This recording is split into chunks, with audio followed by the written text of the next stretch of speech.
In today's video, I'm going to teach you how to calculate the average of a series of numbers in Excel.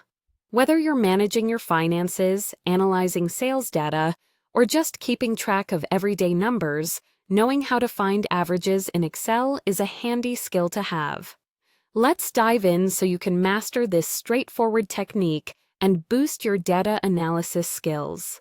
First, you'll want to open your Excel spreadsheet and find the specific cell where you want the result of your average calculation to appear. It's important to select this cell first because it's where your formula result will be displayed. Think of it as setting up a destination before mapping out the journey. Make sure you've planned where you want this data to reside on your spreadsheet to keep everything organized.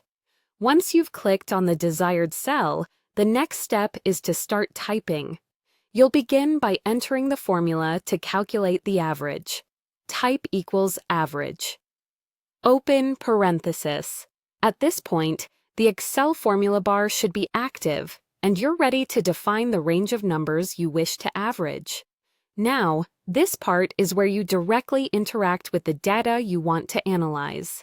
Click and drag your mouse over the range of cells that contain the numbers for which you want to find the average. For example, if your numeric data is listed in a vertical column from C1 to C10, here's how you do it. Click on cell C1, hold your mouse button, and drag down to C10. You'll notice that as you're selecting these cells, your formula in the formula bar reflects this action, automatically adjusting to show the range you're highlighting.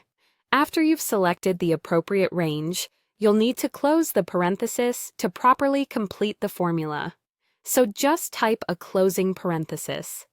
It's crucial to end with a closing parenthesis as it tells Excel, you're done specifying which numbers need to be included in the average.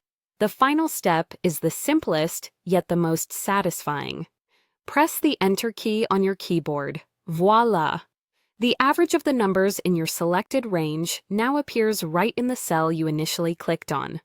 Excel calculates and displays the mean of that data instantaneously, making it a powerful tool for quick calculations. And there you have it. You've successfully used a basic Excel function to calculate an average. This might seem like a small step, but it's an introduction to unlocking the potential of data analysis with Excel. Keep practicing, and soon enough, you'll find yourself able to perform more complex data manipulations with ease. Thanks for watching, and happy Excel exploring!